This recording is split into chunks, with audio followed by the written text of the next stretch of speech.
வாகை சூடும் வரலாறு திரும்புகிறது என்ற முழக்கத்துடன் இரண்டாவது மாநில மாநாட்டுக்கு தாவேகா தயாராகி வருகிறது. முதல் மாநாட்டில் மக்கள் வெள்ளம் அலைமோதியதால் ஏற்பட்ட சில சவால்களை இந்த முறை கடந்துவிட வேண்டும் என்பதற்காக மாநாட்டு ஏற்பாடு பிரமிப்பூட்டும் வகையில் உள்ளது. நம்ம தமிழக வெற்றி கழகத்தின் வழியா உங்களுக்காக உழைக்கணும்னு நான் வரேன்.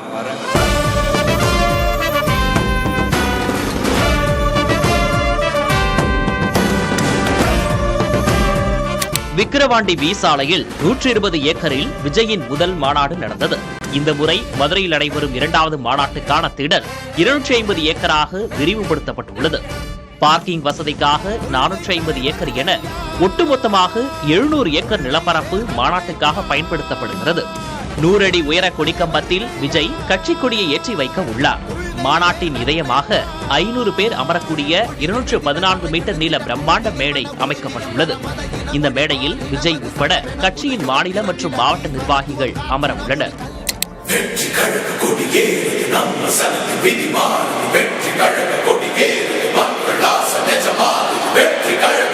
மிகவும் கவனிக்கத்தக்க அம்சம் விஜயின் ராம்ப் வாக் மேடை.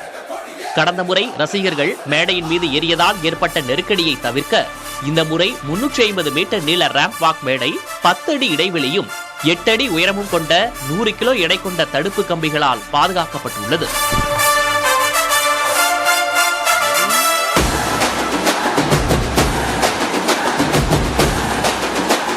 ராம்ப் வாக் மேடையின் இருபுறமும் 1,50,000 பேர் அமரக்கூடிய வகையில் தலா 30 என மொத்தம் 60 பாக்ஸுகள் பிரிக்கப்பட்டுள்ளன. மாநாட்டிற்கு வரும் பெண்களுக்காக பிங்க் ரூம் என்ற பெயரில் 3 பிரத்யேக நவீன அறைகள் அமைக்கப்படுகின்றன. கடந்த முறை ஏற்பட்ட குடிநீர் தட்டுப்பாட்டை தவிர்க்க ஒவ்வொரு பாக்ஸிலும் 8 குடிநீர் குழாய்கள் பொருத்தப்பட்டுள்ளன. மொத்தமாக 600 குழாய்கள் மூலம் குடிநீர் விநியோகிக்கப்பட உள்ளது.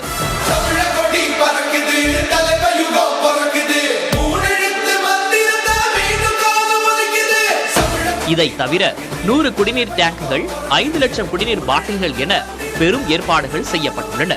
கூட்ட நெரிசலில் அவசர மருத்துவ உதவி தேவைப்படுவோருக்கு மருந்துகள், தண்ணீர் போன்றவற்றை உடனடியாக கொண்டு சேர்ப்பதற்காக 25 கிலோ எடை வரை சுமக்கும் திறன் கொண்ட பெரிய ட்ரோன் பயன்படுத்தப்பட உள்ளது.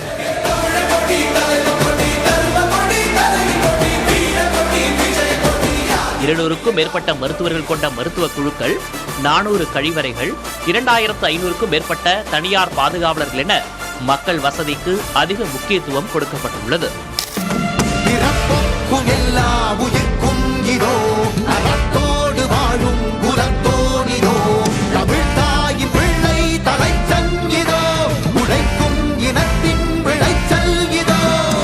மின்சார வசதிக்காக அனைத்து வயர்களும் தரையில் புதைக்கப்பட்டு 100க்கும் மேற்பட்ட ஜெனரேட்டர்கள் பயன்படுத்தப்பட உள்ளன. பொதுமக்கள் வருகைக்கு 7 வழிகள், விஜயின் வருகைக்கு தனி வழி என பாதுகாப்பு அம்சங்களிலும் கூடுதல் கவனம் செலுத்தப்பட்டுள்ளது.